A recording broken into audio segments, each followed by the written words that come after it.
Hi, my name is Anna, and I'm taking the Intro to Serato class. I surrounded myself with lots of friends who made music, but I think I was always scared to do it myself. The hardest thing is obviously sharing whatever I'm learning with other people. I think that's why I wanted to do in-person classes, because I think it would sort of force me to face my fear of sharing whatever I'm learning. I remember years ago, I tried to teach myself with just watching YouTube videos, and it was not gaining traction. And so just having that in-person class, it makes so much more of a difference. So I think it's helped me tremendously. What's helped me the most is just having a community here, the teachers, the students. I feel like everyone is so nice and we're all just hyping each other up. I definitely feel a lot more confident to kind of go into the unknown after taking the intensive for sure. What's up? I'm DJ Meech. Hi, my name is Shay. I'm at an event with the Big Apple Wooks. This is the Big Apple Wooks mixer. We are a group of friends that found each other through music. Basically a bunch of ravers. Tonight we're getting to create music together, which is this very magical experience. I really fell in love with the group. They're like a family. They look out for each other. As a collective, we like to support each other, be there for each other, and create things together. Sound Collective facility enhances events like this because they provide us a space to learn. We don't typically have access to the tools that were provided tonight, and having everybody in one room, being very creative and being able to create together is very important, and here we have the tools to do that.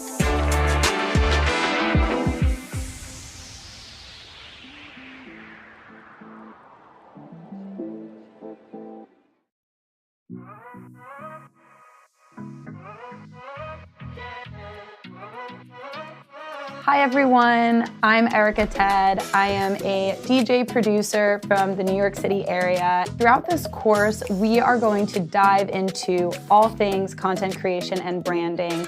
We are going to talk about EPKs, scheduling, time management, live streaming, you name it. All of the things that you need to know, and arguably more importantly, the things that you do not need to know. If you follow me through this course step by step, you guys will become social media gurus, gaining traction, following, getting yourself booked, getting views, getting to where you want to within the digital space. This is going to translate to ticket sales, to bookings, to licensing deals, you name it. I was able to gain 10,000 followers in just under 2 months on my TikTok streams alone, and I want that same exact growth and success for you. At the end of the day, it's all about the work that we put in, and we are going to put in the work together in this course. So without further ado, let's get into it.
My name is Eric Nadal Thomas. I'm participating in the Intro CDJ intensive class.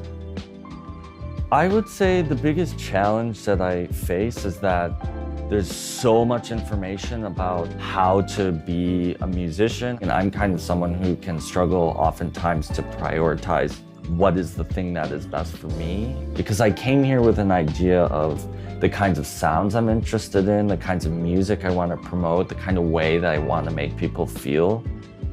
Going through a course and going through something like what Sound Collective offers is it gives you the structure to kind of go through that whole process, not just on your own, but with people who are actually professionals in this industry. So for someone to be able to give me some guidance and mentoring, it allows me to create the structure to make more progress than I would ever be able to make myself. I'm Ruchi. I'm the founder of the Producers Club, New York and New Jersey, and the event today at the Sound Collective was really fun. We had a lot of people at different stages of production and DJing. It was really fun to hear different genres. It was fun to hear how different people interpreted things differently. It was fun connecting with everyone, and I can tell everybody gained something at the end of it. I think it's a perfect place to host these events because it is a place of learning, and that's what we're all here to do. This is an open space to ask questions and give feedback, and so I think Sound Collective is a really perfect place for that because we're all learning together, and it's just a very welcoming and fun environment.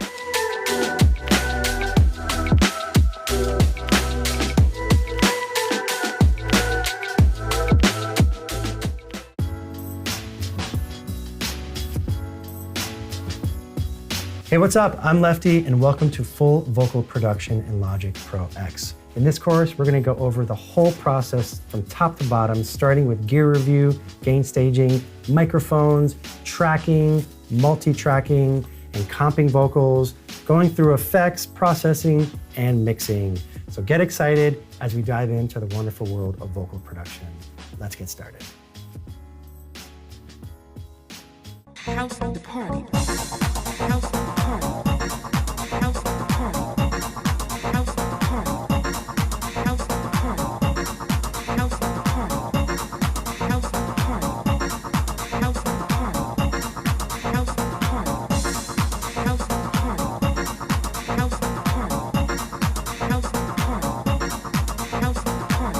House the party. House the party. House the party.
Hi, I'm Lena, and I took part in the Record Box CDJ class. And right now I am working kind of like music industry adjacent, and so I wanted to fully immerse myself in music, and I decided to take this class to kind of support that. I feel like the biggest challenges are really just like confidence and just having someone who also knows what they're doing, like be able to tell you like, yes, like this is what you should do and this will work and like you're doing okay. So I think since completing the program, I feel like I've just learned so much in-depth details about the tools that I'm using. Like number one, it's just impacted my confidence. I feel a lot more confident in what I'm doing. But I also feel like I've gained a bit of a community, and now I'm really just looking forward to creating new things. And then once I've like created a couple of things, then I think I'll like move on more towards like performance and like figuring out who I am as like a full-blown artist. My name is Mike Weiss, founder and president of Nervous Records, and we did a panel discussion tonight at the Sound Collective where myself, Hector Romero, and Mark Graziano talked about the process of A&R. We had an amazing time, met a lot of cool people, talked a little bit about the music industry. This is an industry that's been around for many years. It's going to stick around, and you can do really well in it. It's a great industry, but you got to be patient. You got to build your talent base, build your community, and when you're ready, you know, then you have the skills you need to really make a career out of it.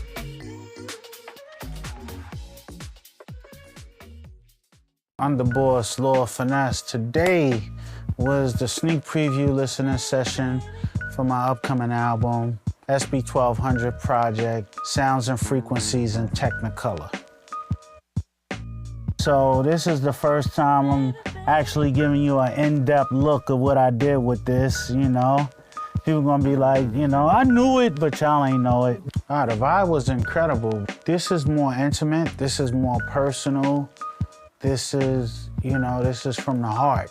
That's the difference. The stuff that I do, it has to have detail. I think working as a producer, if you get to sit with an artist, you get the best.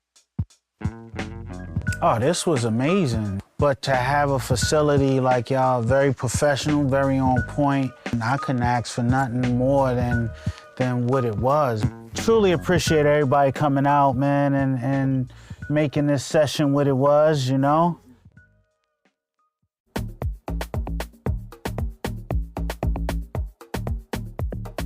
What's up and welcome to Sound Collective. It's Morsi here, getting ready to teach you how to program drums in Logic Pro. In this course, we're gonna go through several different genres, including rock, hip hop, reggaeton, Afrobeat, and dance. And while we're at it, we're gonna use Logic stock plugins and sounds, so you're good to go and ready to get started. Let's dive right in.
Hi, my name is Peter Pizza, and I'm taking the course, the Intro to Serato. Since I was a little kid, I was just amazed by the whole setup and what you can do with the turntables and everything. So I pursued it when I was younger and started buying DJ equipment and doing parties. So my kids for Christmas enrolled me in this course, probably the best Christmas gift I ever got. And I learned how to DJ digitally now. No more carrying crates of records. It impacted just tremendously. I never knew about cues. I never knew about all the effects you have on the board and everything. It was a great experience. It really is a great experience. And I think the only goal I have is the same goal I had when I started back then, is to have parties, throw big parties, and have a lot of people enjoy themselves and just play music for them.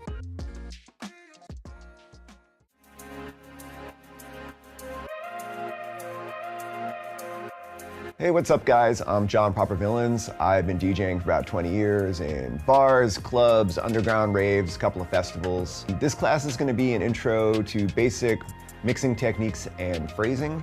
I'm gonna break down the structure of different genres of music. I'm gonna show you some basic techniques for gridding, cue pointing, and hot cueing your songs in Rekordbox. I'm gonna show you the basics of harmonic mixing, and then I'm gonna show you some DJ mixing techniques. So let's get started. I came out tonight for the Evolution of Media, hosted by and presented by DWI and the Matrix Studios.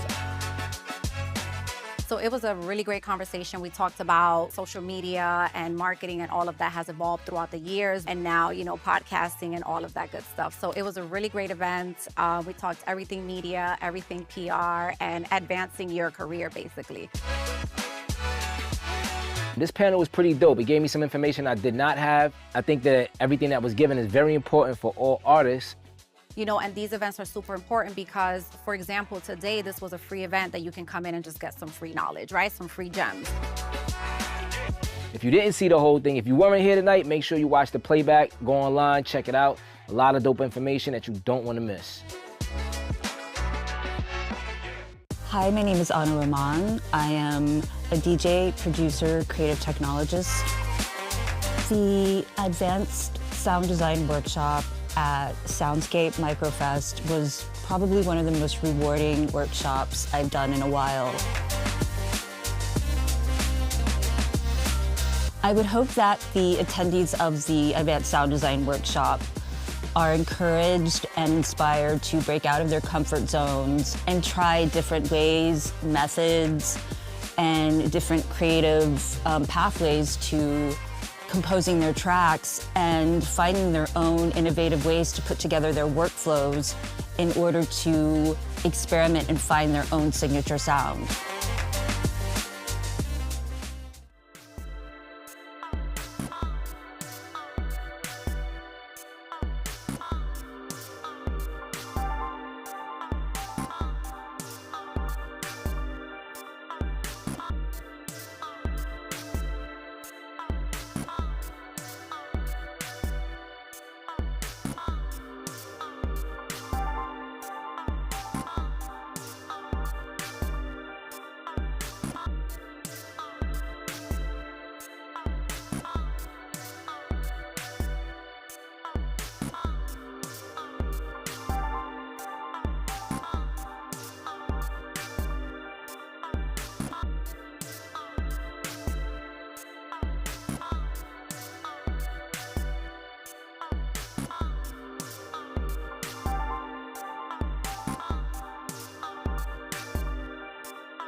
This is OP, Artist Relations for Serato. We're here at the Sound Collective today. We're cooking up with hardware while my man cooking soul. Let's get it started. Showtime. This is it. This is the question. Even my mom can make a beat on this. No joke. You're gonna see it right now. So for instance, if you're ready, you can just...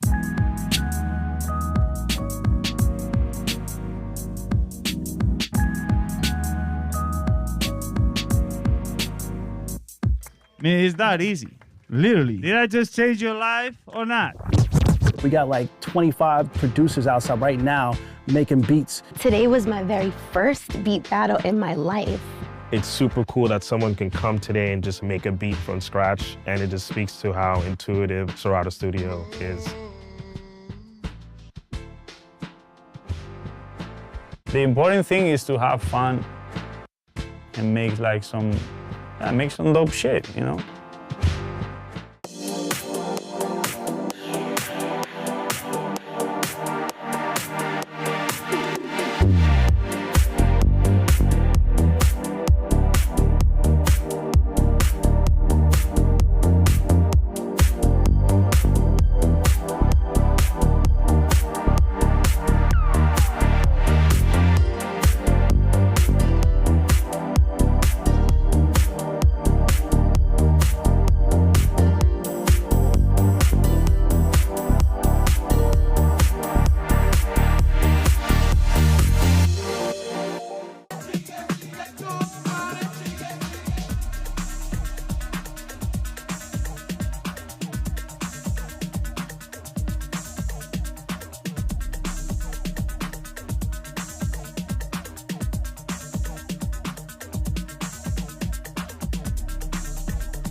Hey, what's up? I'm Lefty. And I'm Rich Furness, and welcome to Groove City. Lefty and I are both DJs and producers here in New York City. We also work here at the Sound Collective, and we run a record label called Quincy Boy Records with our boy N2N. Yes, and we couldn't be more excited to bring this new podcast to you, where we bring DJ culture to the forefront, interviewing producers and DJs, telling their backstory, followed by a 30-minute DJ set. So we hope you enjoy it, and thanks so much for watching. Much love.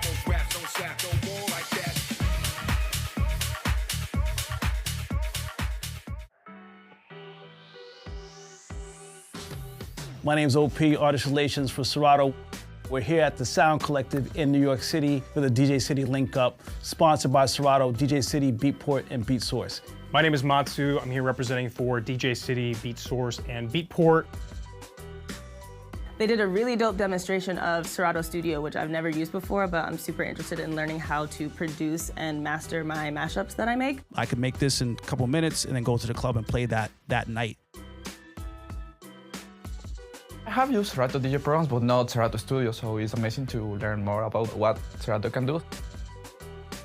There's just so many amazing new tools that DJs can utilize to, get their competitive edge and express their artistic selves in a more unique and authentic way. Everything from Serato Stems, Beat Source, and streaming inside of Serato, Serato Studio. This is the great part of that journey for these DJs to make that next step into music production. I know I'm about to spend hours just tinkering in there now. Being able to get together in a room, meet one another is super important, and having experts in the industry, show us new tools is also incredibly important.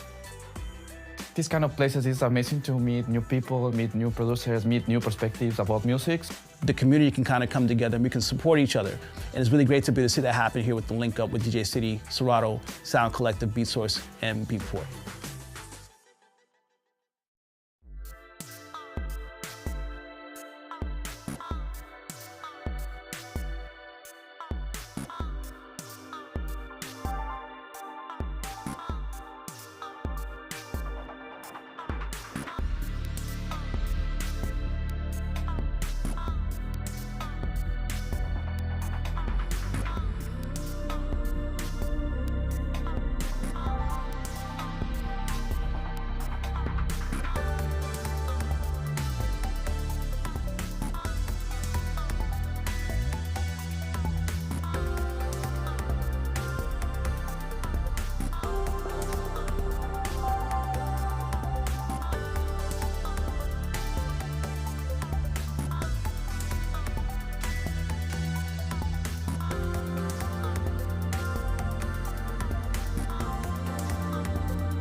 Hello there, how's it going? This is Dave Roman with Universal Audio. I'm over here at the Sound Collective. I'm going to be talking all things Universal Audio today. Primarily we'll focus on the Apollo in the XG2 series, but you know, for the most part, everything is open. I tend to do more sales trainings and things like that in my role, but it's been a while since I've done sort of a public event like this, but I'll say the same thing now that I say in any of my trainings or anytime somebody gives me the stage and a microphone and says start talking. Feel free to interrupt me. The point of this isn't for me to ramble on. I'm not going to look at a PowerPoint. I'm not going to subject anyone to that. I don't want to like sit here and orate the whole time. Trust me, I could, but that's not the purpose of this. The purpose for me, anytime I go out and talk to someone and do any kind of training or talking about our stuff or whatever, or just, I don't know, talking about audio, is to have a conversation and hopefully, you know, you guys can learn, maybe I can learn, like, you know, that's to me, that's what's fun about all of this.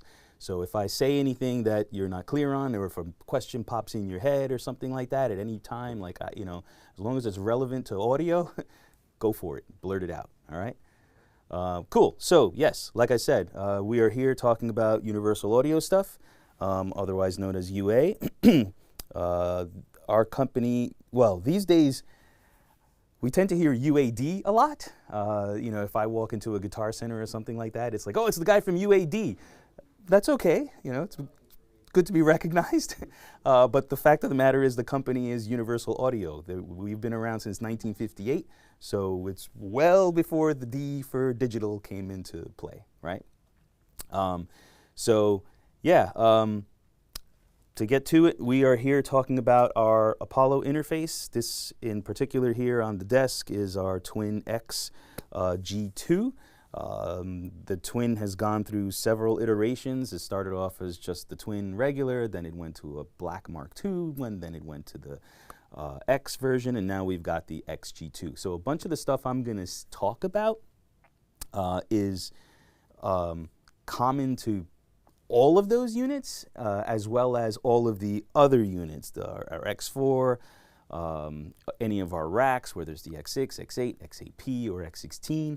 And then there will be some things that are more specific to new features and functionality of the Generation 2 units, the G2s, as opposed to the G1s like this. So, yeah, first and foremost, trying to figure out how to kind of go into this. And again, interrupt me if you have any questions. I guess what I should say is I'll give the quick history of UA, because sometimes that helps understand how we sort of got here, right? So, like I said, we've been around since 1958. The company was started by Bill Putnam, who, if you don't know, was like one of the fathers of modern recording. So it's, you know, I mean, like Les Paul, for example, is known as the pioneer of multi-track recording, the inventor of it. If you got him and Bill in the same room, they would kind of go like, nah, you were doing it first. Nah, you did it first. Nah, you did it, you know. So Bill Putnam was an absolute pioneer. He's the first person to use artificial reverb in a recording. The inventor of the modular console. So, you know, if you've ever gone up to an SSL or something like that, and you could pull a module out and repair it, and the session could keep going, you have Bill Putnam to thank for that, because the 610 was the first modular console.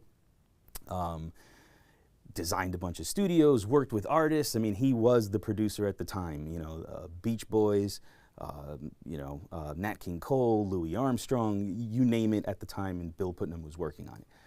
So at that time, you couldn't just walk into a Guitar Center or B&H or something like that and, you know, buy a bunch of gear. You had to design it, you had to make it. So he designed things like the 1176, the LA2A at the time, a bunch of other gear too that came about with Universal Audio and some of the other offshoot companies. Fast forward throughout the years, and we get to his son at Stanford University, who was thinking like, okay, you know, what am I going to do with my life, kind of, right? And was taking courses in synthesis and trying to sort of, this is probably in the 80s or so, maybe early 90s, and figuring out how to make emulations of things in real life when it comes to like musical instruments, and realized, bing, oh, I can apply this to my father's old designs. So he decided to bring back some of the analog gear based on his father's old designs, like quite literally like pulling them out of the desk drawers and things like that. And then also, how can I make digital models of this stuff and as accurate as possible, right? So at the time, technology being what it was, you really needed to run, if you were going to do something as accurate as you wanted to do it, and in our case, we do what's known as component level modeling, right? So if you're going to model a piece of gear, a compressor, a mic preamp, or an EQ or something like that, you could sort of do like what's known as an impulse response, which is basically like you just feed a signal into the input and capture it in the output, and there it is. But that's not going to take into consideration all of the little variations that can happen when you start tweaking things, right? Because as you know, a lot of this stuff is nonlinear. You start tweaking knobs, the thing starts behaving differently, not necessarily exactly what you think is going to happen, because that's what makes all this gear fun. So anyway, point is, in order to have the power to do this as accurately as possible, you have to do it on a component level basis, so in order to basically get the sum of its parts to behave like the real thing. In order to have that kind of power, you really couldn't run it on a computer, or what we call natively, right? Natively meaning we're using the processing power of the computer to run that plugin. So I didn't bring one with me, and it sort of evolved over time, but eventually those plugins would run on DSP chips, and those DSP chips were inside of a box. First, they started out on a card that you put in the computer, but eventually we ended up with a box, and that box could be connected over FireWire or Thunderbolt or USB, depending on which product you needed to match your computer. Great, we can run UAD plugins. They run off of the DSP, and they don't tax your computer. This is great. Okay. You couldn't really record with those plugins, unfortunately, because what was happening is you'd be in your DAW, whatever DAW of choice, and you're going to instantiate a VST plugin or an AAX plugin or whatever it is, audio units, and then that plugin's actually being hosted outside of the computer, which means that that round-trip latency just isn't acceptable for tracking, right? So the thought again was, okay, great. So we have this box with DSP inside of it that allows you to host UAD plugins. What if we just put some ins and outs on that box? And that's where you end up with an Apollo, all right? So if you remember anything about what makes Apollos unique, is the fact that it's not just an interface in the sort of traditional sense that you can get audio in and then you can get audio out. And obviously you can do that in multiple different ways, right? You got mic preamps, you got line inputs, you got a DI, then you got a headphone, you got speaker outs, we've got ADAT in on this. But it's not just that, it's the fact that we've got the DSP internally. That unlocks all kinds of cool stuff that you can do as far as creatively. So first and foremost, if you were in your DAW of choice, Logic, PT, Ableton, whatever, I mean, we basically support every DAW and all the usual file formats of plugins. The plugin, assuming you're using a DSP plugin, because we now actually also have native plugins, and that really confuses things, but you can instantiate that DSP plugin in your DAW, and it's actually running off of the DSP in here. That's kind of going back to the way it was with the boxes I was talking about, which we referred to as satellites. No, because in this case, you're not tracking with it. You're just playing music in the DAW, you're just mixing or doing a rough mix or whatever, and you just happen to be using the DSP in here. But to answer your question, what you would do if you were tracking is you use what we call the Apollo console. What am I saying? Apons? What is that? The Apollo console is an application that comes with any of the Apollos. They all, regardless of which Apollo you get, they all look pretty much the same. And that's because you can actually connect up to 4 Apollos together, and you would see the meter bridge over here kind of grow, and it would ping the system, and it would just kind of scale your system and configure it to whatever it was that you connected over Thunderbolt, which is a whole nother topic that we could go into. But this comes with every Apollo. And what this essentially is think of it as like you're viewing everything going on inside of here, right? And if you can think about it that way, this is not like you're seeing it here because we need a way to show the screen, right? And it's on the computer, like, but that's really it. This is representative of what's happening inside here. If you think about it that way, then you can understand that this is happening before your DAW, right? And this is this. And because I have the DSP in here, I'm able to host all sorts of plugins in real time in here before it gets to the DAW.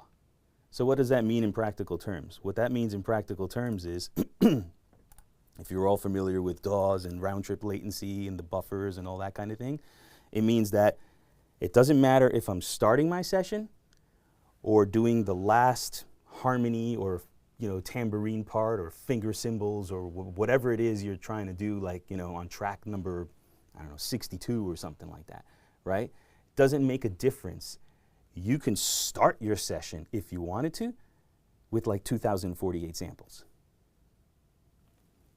I don't know why you would do that, but you could, because if you track through the Apollo console and you instantiate the plugins, you're basically running at around 2 milliseconds of latency, regardless of what your DAW buffer is set to, because again, this is all occurring prior to that, right? So you're not really getting a round trip latency. You're avoiding that. Your round trip latency is right here, right?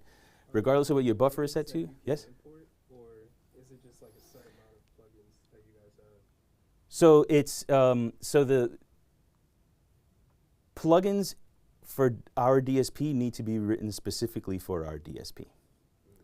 That being said, we write plugins for our DSP, but so do a lot of other folks. So at this point, Oh, so there are third-party plugins. yes, we can look at, what's the easiest way to show you that? Let's look here.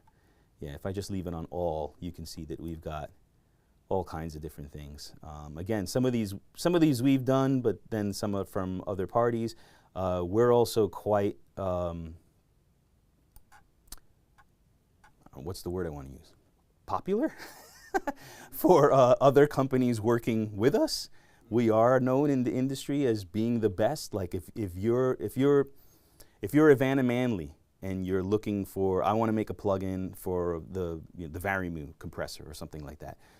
Well, she came to us and sits with us, or her people sit with us and work out, like not just like, is it going to sound like a Varimu, but like, I need to hear your stuff sounding like, we need to hear the model of your transformers sounding the same as our transformers, our choke transformers, and all that kind of stuff. Again, it's component level kind of things, right? So they're the ones in some cases signing off, right, and saying like, yep, that sounds like exactly like our stuff. Thanks for working with us. And then this is why we get to put names on things like AMS, API, for example. You know what I mean? These are totally licensed because we're working with those manufacturers to create a plugin on their behalf. But there are also third party. Obviously, we've got Antares Auto-Tune. We didn't write that. Let's see. What's a good one? What's that? What are some of the popular instruments or synths? So since we don't do on DSP, it's not really, we can't, basically, to keep it brief. So we do synths natively. The only third-party one that I can think of would be the Moog that we have. I forget which, Mini Moog, I think it's what it is, yeah. We have a whole bunch of other ones that are sort of kind of loosely based on, maybe others and then just sort of our own creations. But yeah, at this point, we've got a handful of synths. And one more question. Yep. What will come packaged with one that we would buy? Oh, that's a very long and difficult, I don't have that But many. memorized. Quite a few, yeah. So these days, I mean, I'm on the internets here, so we can look. So the Apollos these days come in two basic software bundle formats. There's what we call Essentials Plus, that's the sort of lower level tier, and then there's the Studio Plus. If we're talking about some of the racks, you'll see some of the racks as Essentials Plus and then Ultimate Plus. And yeah, let's see if we can. Well, we're looking at a Twin here, so let's go ahead and look at Twin X. And of course, we launched a new website recently, and I'm trying to remember, is it here? Look at that, there it is.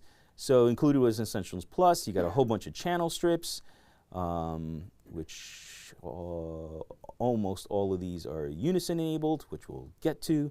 A bunch of comps there, some EQs, some other stuff. Oh, look, we give you Polymax. That's one of our native synths. Yeah. And then you see we start with what's included with Studio Plus, which is basically everything you've seen and then stuff on top of it. And if we were looking at one of the racks, we would, instead of seeing the Studio Plus, we'd probably see the Ultimate Plus, which I think is like 149 plugins or something like that. So,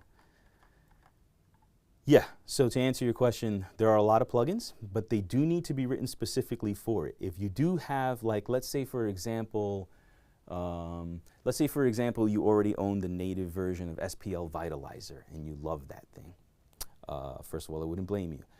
But if you wanted to use it for tracking and you wanted to use it in the Apollo console, you would need to buy the DSP version from us, because it's kind of two different worlds. Like, you bought the plugin from SPL. Yeah, SPL writes the plugin for our DSP, but you would have to buy it from us. That's, I mean, it sucks, but there's so many. That's like on the level of suck to like, you know, flexibility. Like I mentioned, by the way, for example, I mentioned that you can hook up more than one of these. You can actually have six devices of ours under a single system group in your account, and you only need to buy the plugin once. Whereas other companies that have plugins that are DSP based, which aren't too many, and they tend to use them for other sort of applications, but you need to buy it for every single device. You need to buy a license. For us, it's like, nope, once. And the intention, if you're buying more than one Apollo, is to use it together in your system. So we're not going to make you buy the plugin 4 times. You know what I mean? And then if you hook up a couple of satellites to that over Thunderbolt, another 2 times. Like, no, you buy it once, it works across everything. So I could say more things like that, but, you know, yes, if you did own the native, you will have to buy the DSP. If you buy the native version from us, because these days we are writing our own native DSP licenses, you will get the DSP version for free, or vice versa. But that's because you're doing business with us, not somebody else, right? So we do allow for that. Yeah, sorry, whole lot of plugins. Lots and lots and lots and lots and lots and lots of plugins. If you don't own a license, you do get a 14-day demo when you first register the unit. You can check out whatever you want. They also tend to, you know, email you, give you coupons, incentivize you, like, hey, what do you want to get? I mean, like right now we're doing our half-yearly sale, which is absolutely bonkers. So there are sales all the time in the plugin store, and ways to take advantage of that. Plugins do you think you could run at a time, though? Okay, so that is a long answer. Good question, long answer. How many plugins can you run at a time when it comes to DSP? So first and foremost, you should know how much DSP you actually have, okay? So the nomenclature, this is a twin X, well actually mine is actually a quad. So this comes in a duo or a quad. that naming convention there, duo, quad, will refer to how many chips there are. So a duo has 2 chips and a quad has 4 chips. Any of the racks have 6 DSP chips. So that's just a start. If you were ever not sure, or certainly if you're in a session, you can go to the metering control panel.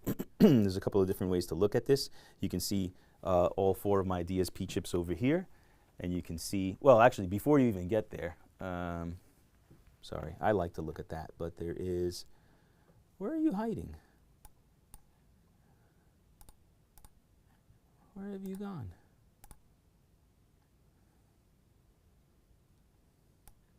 If you go to the main menu from UAD on the top left, is there an about under the words? No, there should be, there it is. Nope, that's not what I wanted to do. Why is he hiding? Okay, sorry, I'm not sure where he went, but there's a tiny little sort of floating window that could be anywhere. I suspect it's gone off to the side because I've mirrored my display with this. But there it'll actually show you a DSP meter.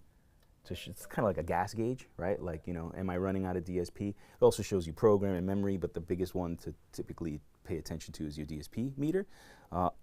I tend to not even use that, and I like to actually like dig in and open up this larger window to see actually what's happening where, because this will break it down. The other thing is a sum total of this, right? So this, you can see every single DSP chip you have, and you can see how much is being occupied by each. To further answer the question, it's going to depend on so it's going to depend on obviously how many DSP chips do you have. It's going to depend on what the sample rate that you're running your session is at, and then it's also going to depend on the actual plugin and sort of which category it falls into, as in will it do does it do oversampling of the, or does it run at the native session sample rate, and then last but not least, which plugin is it? What are we talking about? Because some of them are kind of like, we're pretty light on DSP, and others are hogs, really depending what it is. And unless you really sort of understand some of the technology, you might be surprised by like, what? That takes up that much? One of the ones I like to talk about that takes up a lot is, where do I want to put this? The thermionic culture vulture, which if you're familiar with this piece, it's a stereo processor, and it's really just a bunch of tubes, and it makes distortion. The question is, does it make a little bit of distortion? Does it make a lot of bit of distortion? Really depending on how you set it. So you might be surprised to learn that this thing at 44.1 takes something like 80% of a single DSP chip, which is bonkers. And you would say, I'm sorry, it's just doing distortion, right? And I would say, yes, that's true.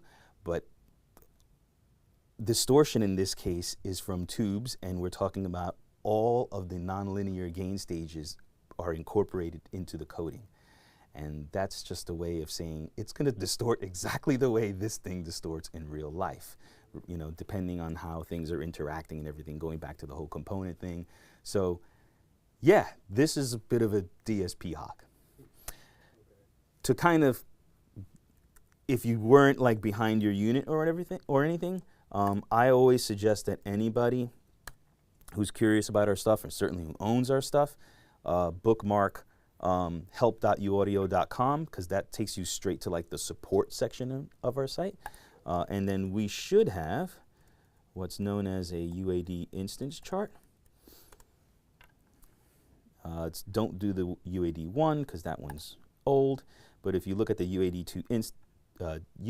2 DSP instance chart, this will show you every single plugin written for our DSP platform, and it will show you the percentage of DSP used instantiated in mono or instantiated in stereo. Remember that these are all at 44.1, so like I said, if you're running higher sample rates, that may or may not change depending on the class of plugin it's in. But at least if you just kind of look at this, like if you were just trying to think, I don't know, if you're standing in a store and you're trying to think which one should I buy, and if there was like 2 different ones, or if you're, I don't know, thinking about this on the bus ride to work or whatever, like you don't have your device connected so you can just see the meter as you start throwing plugins on, you can always look at this to kind of get a sense of, do I have enough DSP to accommodate this, right?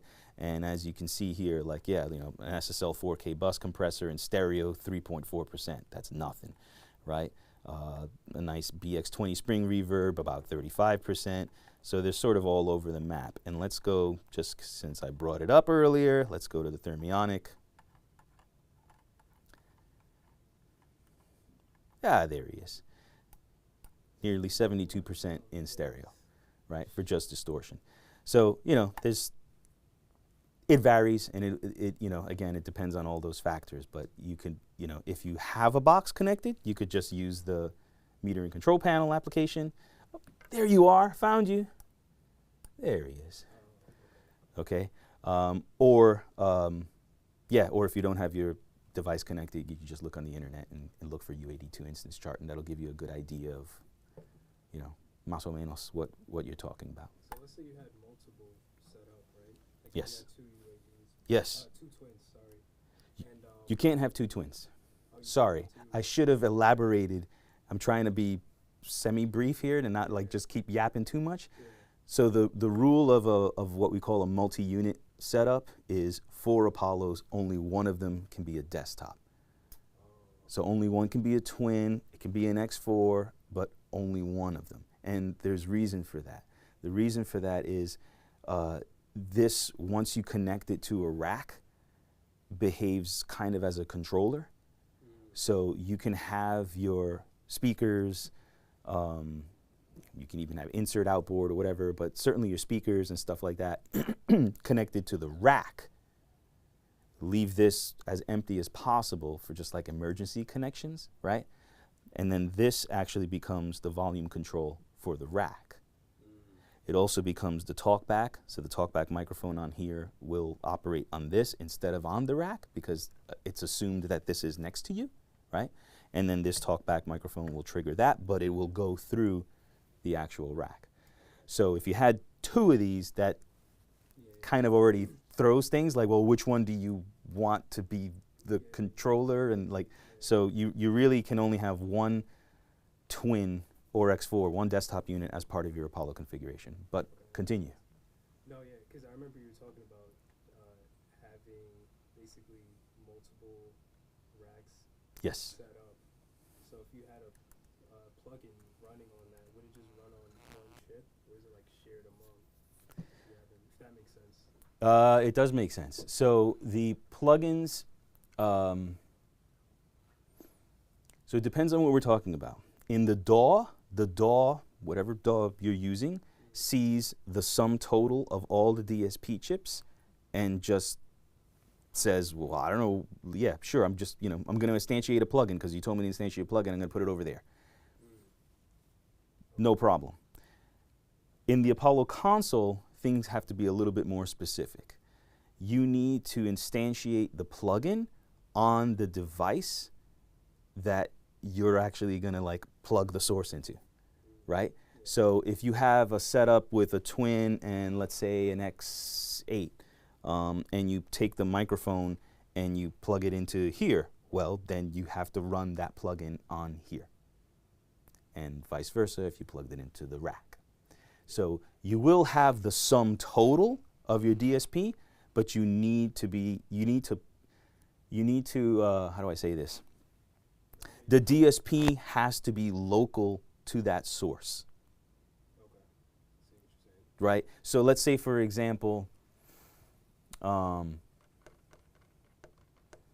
let's say you had like an X8P, which has 8 preamps, and it even has optical in. So let's say you hooked up like another multi-channel preamp to that ADAT optical, right? So now you've got 8 preamps from the X8P, but you've also got the ADAT from the multi-channel preamp in there. You got 16 channels total. You're throwing a bunch of plugins on there, and you run out of DSP. But you still have that 16th mic preamp on there, right? And you're like, oh, yeah, I'll just run, you know, I'll hook it up to there, but I'll use the DSP from my twin. No, you've got to physically plug that microphone into here because that, if you're going to use the plugins, it has to be on that actual device. So you get the sum total, but you have to divvy it up correctly as far as the source is concerned. Yes, sir. When you have daisy chained a couple or more, do you have like different tabs on the screen, or do you have 4 different screens like this? No, you have a single screen. Okay. You would see, if we were in the meter and control panel, let's get rid of this guy just so he's out of the way, and let's, oh, never mind. In the meter and control panel, I would see all my devices here, but I don't think that's what you care about. You would basically just see this growing, which I could show you, but I have Pro Tools open in the background, and as soon as I start doing that, Pro Tools will kind of think I've hooked up another interface and it'll crash. We're tied in. So if you're familiar with, oh my God, what's the word? Oh no. Sorry, I'm having dad brain. Describe it. When you can have multiple units connected, sort of working off of different drivers, but having on the same DAW. What is the word? Oh my God, I'm gonna. I'll be the laughing stock tomorrow. I'm just like totally blanking. Oh, it was on the tip of my tongue there. Anyway, so we basically do that with our own driver. All right. So essentially, when you hook up, if I had a rack here, you could see that I would just take the Thunderbolt from this, connect it to the rack, or perhaps a better. An easier way to think about it. If I had a rack hooked up, because this doesn't have a pass-through, so if I have a rack hooked up that's got 2 ports on it, one's on the computer, then I just take a twin and I connect it and turn it on, you would see this ping that unit. So it says like, oh, there's more now, right? And if I hooked up another one, it pings the other one, it's more. So basically this would just get wider. Okay? I still can't think of that word. Why am I blanking? Thank you, aggregate, yes. Oh my God, yeah. What time is it? Yeah, that's right. Yes, so our driver is essentially an aggregate driver in and of itself, all right? So it is designed to scale based on what you've connected to it. So yeah, it would be, frankly, borderline useless if you had to have like 4 of these things, right? Well, for the interface, maybe there was like a tab thing that showed one is rack AP and one is rack, and then you It's go back and forth. sort of a tab, but not a tab, because this over here, I can't really demonstrate it because it's, actually, you know what? Let me try to just resize my window, and maybe that'll, yeah, there you go. Okay, so you see this? So I can take my meter bridge and scroll it like that. So if I had connected another Apollo, it's just more and more, right? And it would just continue to grow. And if you can, yeah, it doesn't really do it with only one. So it thinks you have one giant correct. device. Yes. Okay. Yes. And what you would see is you would see a sort of underline along that. And one would be similar to this, right? Like you'd have a blue one and you'd have an orange one and that kind of thing. So as you scroll over, you realize, oh, yep, I'm in a new device now. So not a tab, but a sort of continuous scroll over. Yeah. Cool. We can do a Marco Rubio moment. Okay, so we've established we have DSP inside of here. We've established we can use that DSP to run plugins. Probably like the first thing you would do would be like the usual, you got a vocalist, they're recording a take. I need reverb in my cans.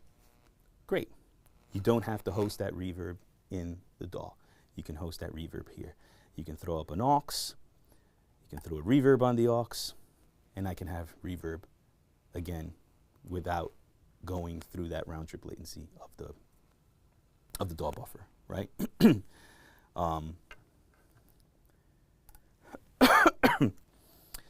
You can throw other stuff on here, compressors. The hardest part of the job is thinking about what to throw down on here. Let's see.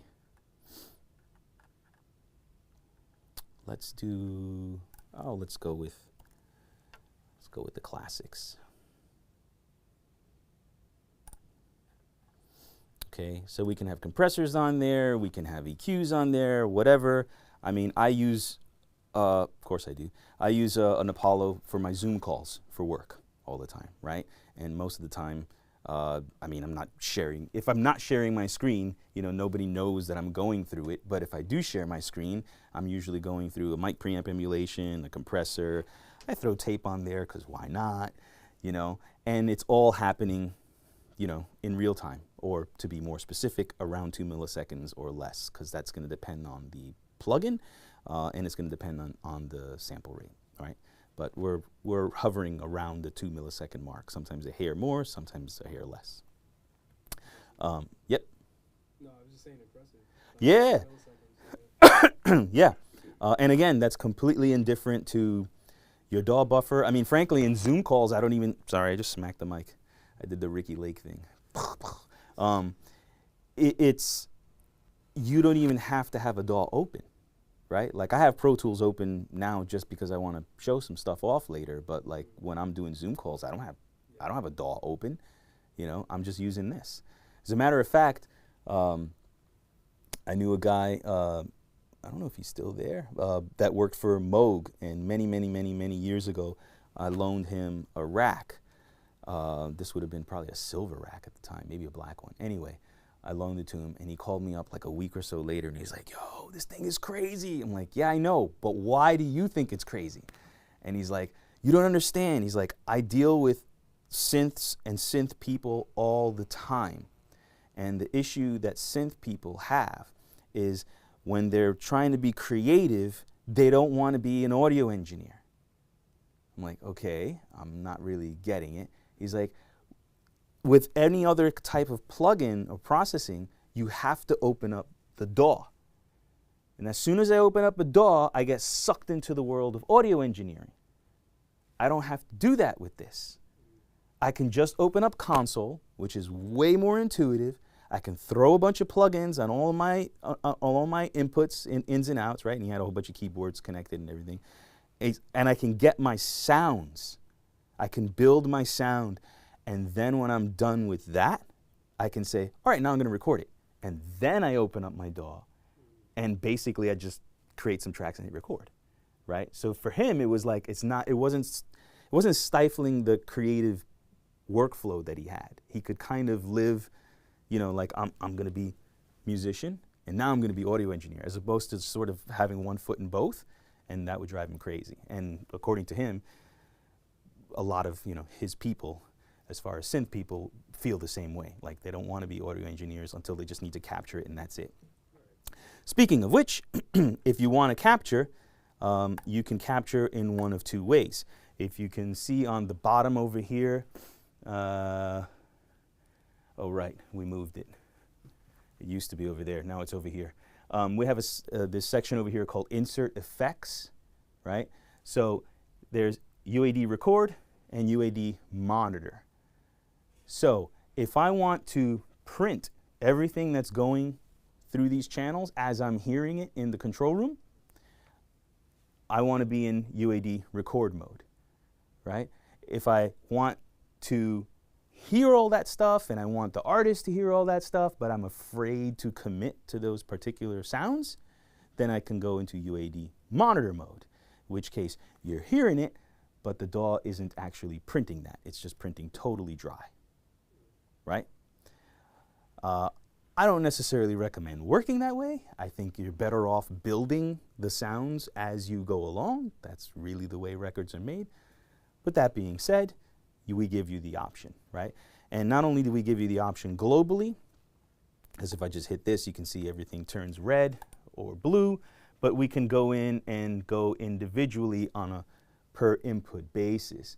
And I can say, so, okay, on input 1, yeah, I want to print that. Input 2, I don't want to. I want to print this, I want to print that, and I don't want to print the rest or whatever. So I can have a mixed state of recording or printing or monitoring my DSP. I can totally see why somebody would want to capture the dry, but also let the vocalist hear the wet. For electronic music, to capture the dry and to be able to put that on again later. I think that makes sense. You can do it either way, and there's also, I mean, maybe you have a reason for linking it to a specific genre of music, but I wouldn't necessarily, but it's entirely up to you, right? I love that you can do that on per channel. And then the other thing you can do, like I showed you the auxes, so now that you've seen insert effects, and you follow that insert effects section, you notice auxes don't have it. Auxes are not printed by default. Okay. Because the thought process is, well, that's not to be printed. It's an aux. It's solely there for the artist when they're singing or if they're playing an instrument or whatever, right? I need to be drowned in reverb in order to make this take. And you're sitting there as the engineer like, yeah, that's not gonna make the mix. And you know, how are you gonna remove that? You can't, right? So with any aux, you are printing this, but you're sending it to the aux just so that you can have that in the cans or your wedge or whatever, you know what I mean, for the artist. And that's, yeah. That being said, if you wanted to record it, you can. You would just record it as a separate track in the DAW. So you would have to make, like, you know, well, you may see this later, but I am the world's worst Pro Tools engineer. So I'm just going to say that. But I do know at least like 2 or 3 key commands. So if you do Command-Shift-N, you create your track, right? So we're going to make a mono track for, let's say, our vocal mic, right? And then if we wanted to keep that reverb as a reference reverb, or maybe use it later, I don't know, whatever, we can Command-Shift-N, make a stereo track, and then we can choose aux1 as the source in our DAW, because it will show up in your I/O as sources. So basically it's the same thing, except you're gonna have the dry track and the wet track, and then you're gonna blend in between if you actually wanted to use it. There's other tricks you can do like that too. Like I remember somebody asked me once, like, I want to be able to double track, not really double track. I want to record my guitars through 2 different amplifiers. How do I do that? And I was like, oh, you can use auxes, right? So you can actually have like a dry track through here, capture the DI so you could reamp it later if you want, right? And then you hit aux1 with like, I don't know, whatever you're doing, right? So you could have like a deluxe and I don't know, angle or whatever it was. Send it to those 2, and now you can, in your DAW, you can record the DI for later, right? And you can record each one of those auxes, and more importantly, you're listening to that and everything. So yeah, I mean, you do what you like. Okay, so that's a little bit with that. I want to get rid of you. So yeah, so is it already 7:17? Holy smokes.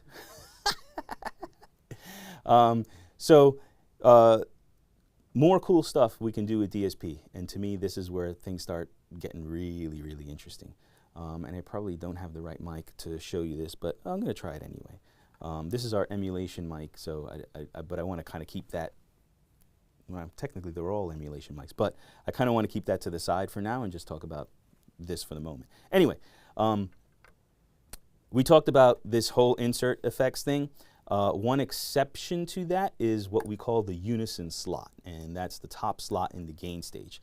So that initial gain stage, we can instantiate what we call unison plugins. You'll notice that the list for unison plugins is pretty big, but not quite as big as the normal plugins list that operate at line level. The unison plugins lists, the unison plugins operate at either mic level or guitar level, right, on a DI, right? They can also operate at line level, but not in that slot. You're gonna have to drag it down for it to be a sort of normal plugin, if you will, right?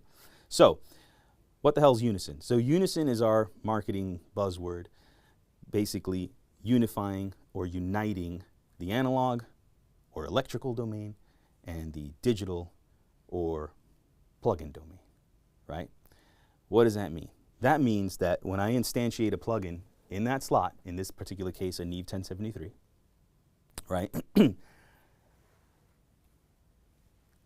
by doing that, I am obviously putting that plugin in the DSP of my twin, in this case, right? But what I may not realize, and what I don't need to realize, but it's definitely happening, is that the mic preamp is being told, hey, Dave just instantiated a Neve 1073. A Neve 1073 has an input impedance of, I don't know, does anyone in here know? Because I don't know. Whatever, all right, X, right? So the input impedance of a 1073 is X. Adjust your variable impedance to X. Then if I decide, you know what, I don't like a 1073, I want to put a Manley Vox box there instead. Dave just changed his mind. He wants a Manley Vox box. Manley Vox box has an input impedance of Y. Please change your variable impedance to impedance of Y. So what does that do? What that does is getting you closer to what that actual mic preamp sounds like, because anything in the electrical domain has a load, right? And that load is potentially, well, whether it's audible or not, it's going to, but it's potentially audible if it's extreme enough. It's going to load down that microphone in a certain way. Musicians, well, like electric guitar players, electric bass players tend to know more about this than anybody, because they kind of know, even if they don't know the tech behind it, they know that I don't really like that pedal, because when I plug into that, it changes the way my bass sounds. Well, that's because that pedal's loading your bass down differently. Like you know, and if it's not a true bypass pedal, it's doing that without even being on, right? Which is why a lot of guitar players go after hard bypass, true bypass pedals. So, flipping back to this, you can't do impedance in the digital domain. That's impossible. I don't care how good you are at coding. It's not possible. You're going to be stuck with whatever this is. And in this case, we don't want this. We want that, right? So this, in the analog or electrical domain, it needs to be flexible and needs to be able to switch to, well, what did I just instantiate? And if you don't have that component of it, which to the best of my knowledge, no one else out there does this, you can't then follow it up properly with all the digital stuff, right? So, all that to be said, if you instantiate any of these emulations in the unison slot, you have to print with them, because that would just be giving you a whole lot of rope to hang yourself later. We don't want you to change the input impedance, but then say, no, actually, I don't want to print with that, and then later you're going to use an API, but you use the input impedance of a 1073. No, if you're using the unison slot, you have to print it. The good news is it sounds pretty amazing, right? Let's see if we can, let's get rid of this for just a sec, just to make sure I have a clean path here, and see if we can listen to this real quick. Is this right? Check, check, test, uno, uno, dos, uno, dos. Always afraid of microphones next to speakers. Check, check, uno, dos, 3, 4, 5, 6, 7, 8, 9, 10. I have to be left-handed here. Okay, this is the Neve 1073. This is the Neve 1073. I am now going to turn it off. Oh, I don't know if I'm gain matched. Let's see. Check, check, 1, 2. Check, check, 1, 2. No, I'm not. Sorry. Let's gain match first.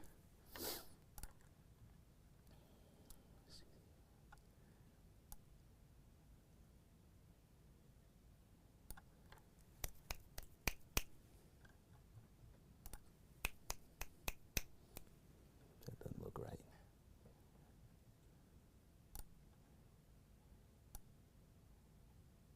Let's try something like that. Check, check, test 1, 2, testing 1, 2, testing 1, 2, 1, 2, 3, 4, 1, 2, 3, 4, 1, 2, 1, 2, 1, 2, 1, 2, 1, 2, 1, 2. Check, check, testing 1, 2, 1, 2, 1, 2, check, testing 1, 2, 1, 2, 1, 2. So not quite gain match, but hopefully you can hear the difference there in at least like the bottom end and everything. Check, check, test 1, 2, testing 1, 2. The quick brown fox. The quick brown fox jumped over the lazy dog. The quick brown fox jumped over the lazy dog. The quick brown fox jumped over the lazy dog.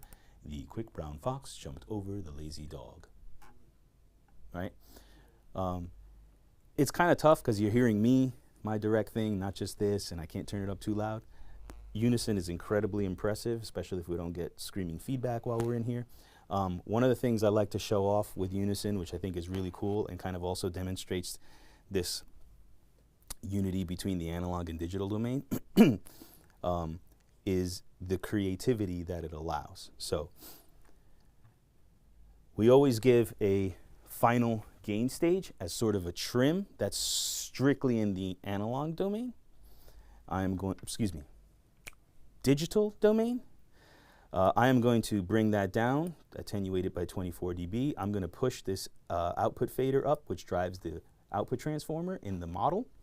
And I'm going to increase the gain all the way up, and we will listen to what that sounds like. Check, test, one thing. Let me see if I can get a little more. Testing, testing, check, check, 1, 2, 1, 2, 1, 2, testing, testing, 1, 2, 3, 4, 5, 6, 7, 8, 9, 10. So what do we hear there? It's distorted, isn't it? Right? Now, what's interesting is it's distorted, but if you look at the meter, this is not a very good demonstration of this because I'm trying to crane my head and everything. If you look at the meter, you can see that I'm not really distorting on the meter, right? So the intention there is that what we're doing is we're actually scaling the digital gain against the analog gain, so that what we effectively get is distorting the emulation as opposed to distorting this mic preamp, right? The algorithm understands that I'm not trying to distort this. I'm going after distorted Neve 1073. So all that nonlinear stuff that we talked about with like the culture vulture, that's built into all the Unison stuff. Because this is what makes this fun, is how do things distort, and how do they distort differently, and how do I use that as my sort of, you know, tonal palette, if you will, right? So it's not just for, you know, pure recording here. Like we're giving you to you warts and all, right? Because if you want to distort it, if you want to overdrive things, that's part of the model, which I think is pretty darn cool, personally.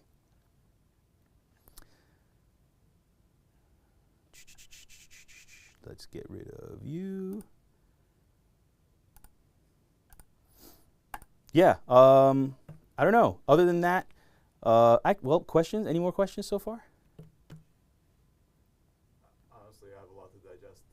Some of the things you've said have made me realize things I didn't realize before. Okay, cool. So that's interesting. So I am going to, I'm going to take a drink of water. That's what I'm going to do. Holy moly. It is late already. We did a session with this artist, Jakir King, recording Jamie Lydell's band at Blackbird a long time ago. We used Unison mic preamps, plugins, Apollos, all that kind of thing. So I want to briefly play you something, and then we'll talk about it after that, okay?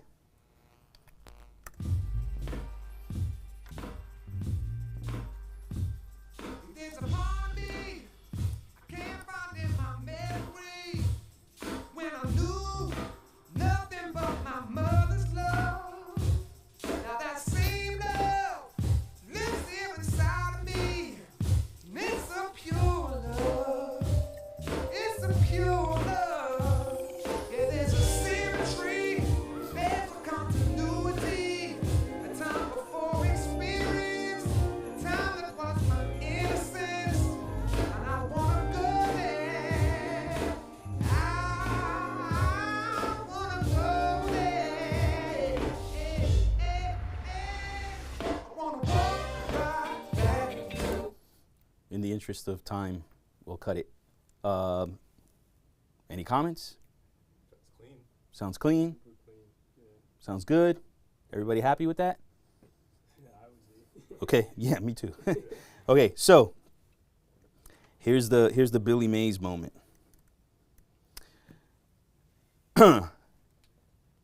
I only told half the truth.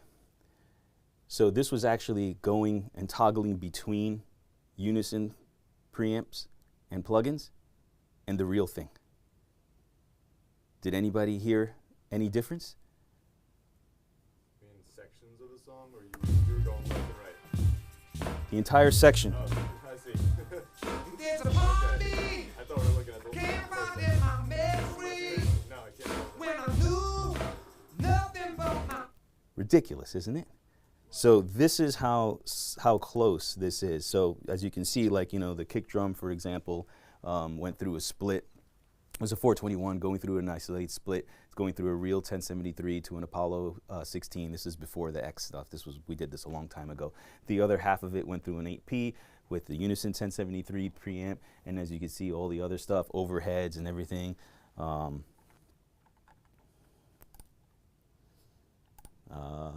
Vocals is always nice to show. Yeah. Oh, wait, that's the overdubs. Where's? There he is. There's Jamie. Jamie went through an SM7B. One half goes through a real 1073, a real LA2A, an Apollo 16 over to Pro Tools. The other half goes through the Unison versions of those. And just to confirm, nobody heard a difference, right? Nobody said, well, what was that, all that weirdness, and like, how come it's like, you know, it's giving me a headache or it's, you know, making me dizzy? Nope. That's how close it is. It's so close, as a matter of fact, that if I played it to you now, even knowing that, without reading it off of the track names, you would have a tough time, or if I blindfolded you, would still have a tough time telling me which is which, even now that you know. The real way to start getting to the differences is isolating each individual track. Then you start to hear some minute differences. But even then, you may prefer one or the other. There are some instruments, some sources that you may say, actually, I kind of like the plugin better on this, and vice versa for other tracks. That's how close it is. At this point, the difference between the real thing and the plugin is like the difference in component variation. If you had like an 80 series Neve desk, each one of those modules, each one of those 1073 modules will not sound exactly the same. So it's kind of like the plugin is just another module. That's how close this stuff comes. So, you know, now you can tell your friends like, yeah, you know, that thing doesn't sound the same. Like, yeah, I heard it. Yeah, they do. That's how scary close this stuff comes. Anyway, other than that, G2 specific stuff, because I know we're getting close to running out of time. We have really fun stuff like auto gain built in, which is really handy for people that are kind of new. Whoa! Thank you. Should have dropped the monitor level first. It's my first day on the job. So auto gain is really cool. Again, if you're kind of new to this, or if you're like a drummer or something like that, and you know you can't be in two places at once, you're behind the kit and whatever, and you just want to set it to auto gain, it will actually sample all the stuff coming in, and it's pretty darn smart. Like, it's listening to not just the amplitude, but it's listening to, like, you know, transient information and all that, and trying to figure out, okay, what's the appropriate amount of gain for this, right? Probably the biggest difference between the, well, it's actually supported on the G1 units as well, but the big feature that came out was we now support SonarWorks. So if you're familiar with Sound ID reference, this is a way of calibrating your monitors in your space. And it's basically, you can purchase 3 different levels of it. They do a headphones version, they do a stereo version, they do a multi-channel version. Assuming that you buy either the stereo or the multi-channel version, you get a microphone. You don't need that for the headphones because it's just predetermined calibrations, but if you want to shoot your room with the microphone, it walks you through this whole procedure. Take your microphone, hold it here, now hold it over there. It's kind of like a little game because you got to move the thing. It's like, there it is right there, you know, and it takes an image of your room as far as what it thinks the right EQ curve for your speakers should be to compensate for any issues you have in your acoustic space. What's nice with the new Apollos, again, Gen 1 and Gen 2 support this, but not the previous ones. As you can see over here, I can apply that profile to my Apollo. So normally, SonarWorks is going to run off of the computer. But once I click that, it will actually show up in my Apollo. Right? Whoops, that's my headphones.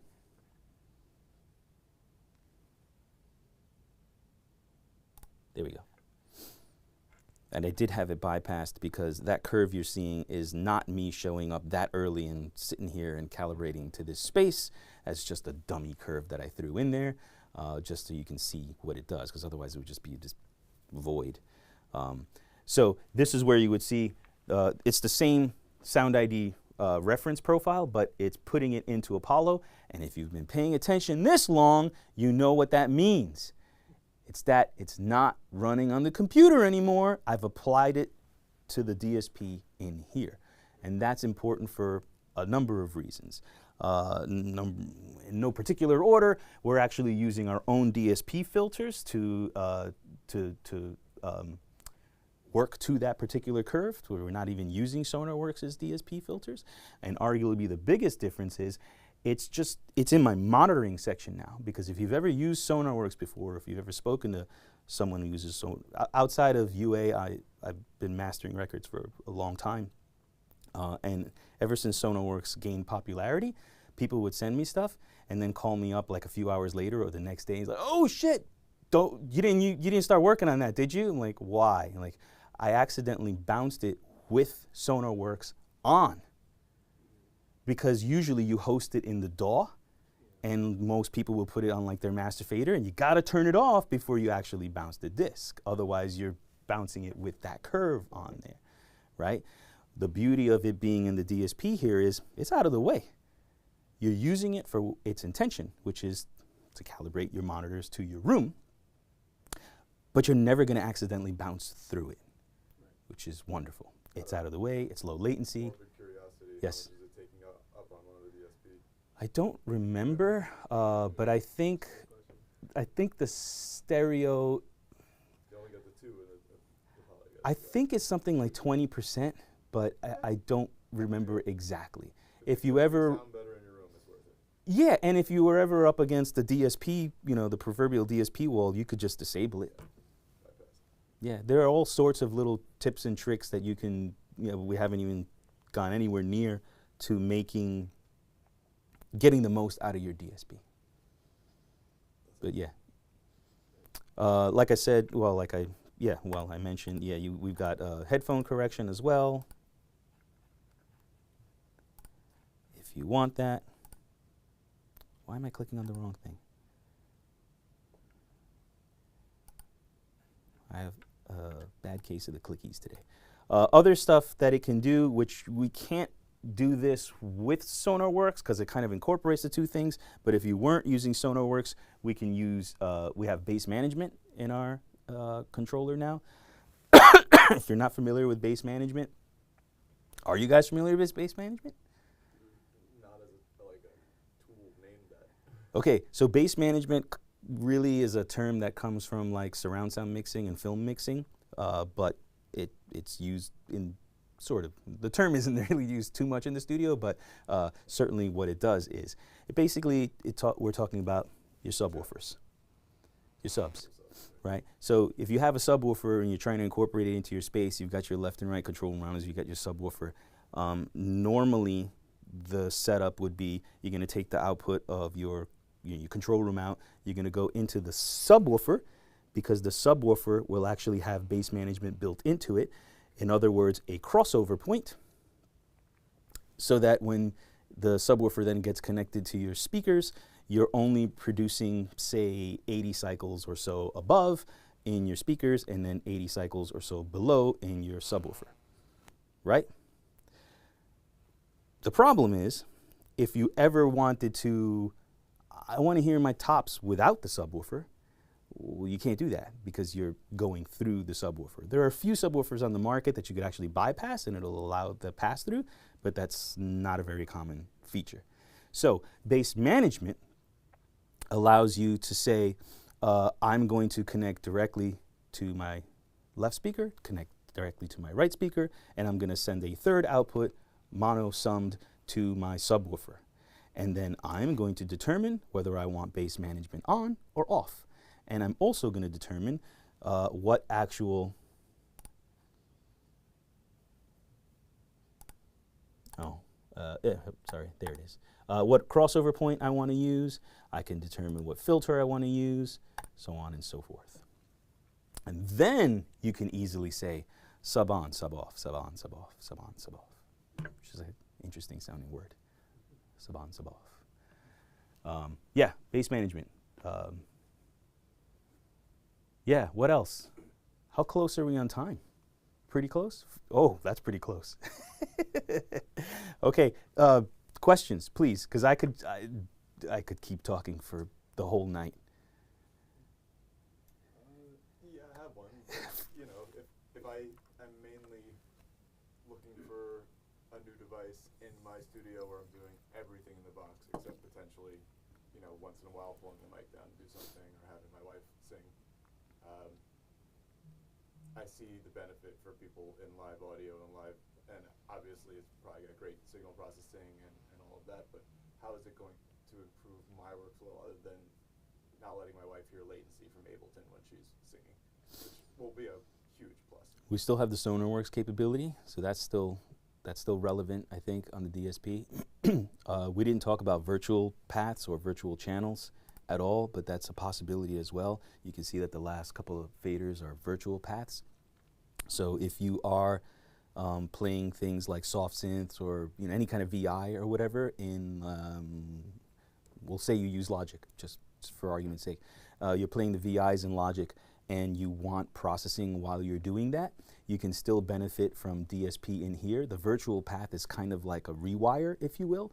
So I can send, I can throw plugins on my virtual path inputs over here so that when I'm playing my soft synth in Logic, it's going and it's hitting this. I don't have any of them stereo linked, but you can easily, don't say it, Dave, just show it. I can easily stereo link these, right? So I can have a single plugin instantiation and stereo on there, and I'll get my soft synth from Logic into there, do whatever sort of processing I want. If you're like me, commit, right? And then that goes back into Logic and you're going to print it on an audio track. There's that. Committing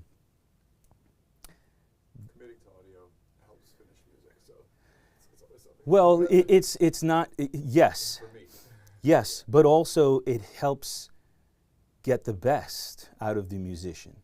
I was talking with my friend Mark, who owns Engine Room Audio, which is right up the block, north, I think. Building over. Yeah, so I was talking to him last week, I think, and we were talking about this, and I was like, yeah, like why would you don't inspire the artist in the mix, right? You inspire the artists in tracking, right? What is the point of laying down like a performance and now you're sitting behind the console, everybody's like chilling and you're mixing, and now everybody's getting hyped. Like you should have been hyped before, right? So there's no point to me in getting in.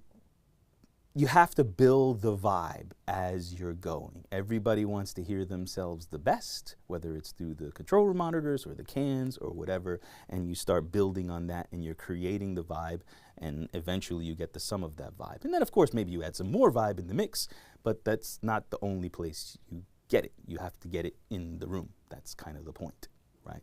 So yes, goes faster, but I would also say that, yeah, it goes faster particularly because you're having fun. You're getting inspired. This is cool. You're laying down some cool, you're getting some cool tones, you're getting sounds, you're putting it all together, you're hearing it start to take shape.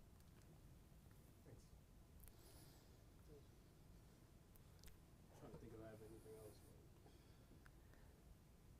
Definitely a lot of cool stuff there. The technology, like we didn't even get into the microphone stuff, the stuff that Sphere does, the stuff that the standard microphones, most people know that this is a modeling microphone. They don't know that the modeling can actually be done in the mix and not necessarily up front if you don't want it to be.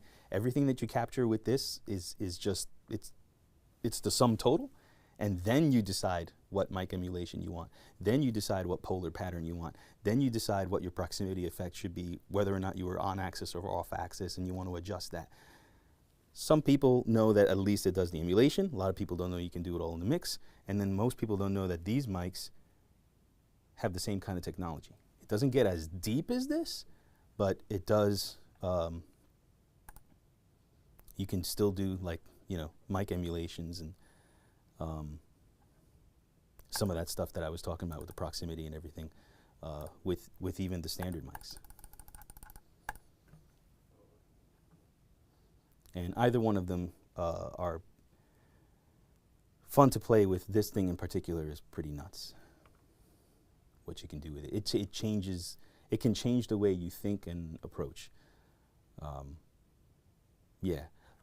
To go back to your question too, though, beyond the DSP, there's other stuff that we do, right? The fact that we have talkback, the fact that we can select between different speakers, the fact that, like you were saying, you may, let's say you outgrow the Focusrite, right?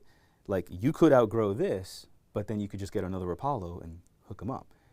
And even the new ones, they're still backwards compatible with the old ones, so it's like, it's not as easily outgrown as your average interface. I want the tabletop knob, and I want it to look like that, and have the quality of UA. So I'm interested. Just gotta think.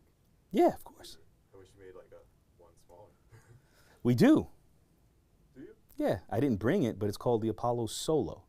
And it will still come with the Apollo console. It still comes with the Apollo console. It's a single DSP chip, which may actually fit your. For the one need that I have right now, that does. So. It's a bit smaller. The way that I usually, it's bus powered, which is nice. It's handy for traveling and stuff. The way that I usually differentiate between the Twin and the Solo is, if you're an artist, the Solo's perfect.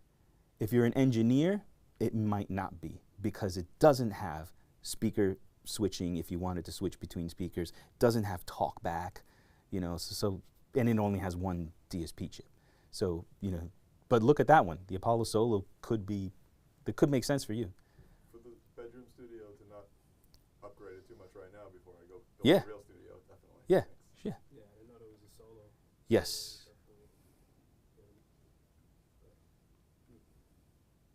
My neighbors don't even like the speakers I have now. I would love to get a second pair.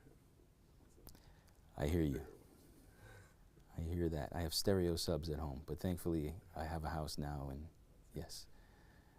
My wife, every now and then my wife starts saying things like, let's move back to an apartment. Like, no, no.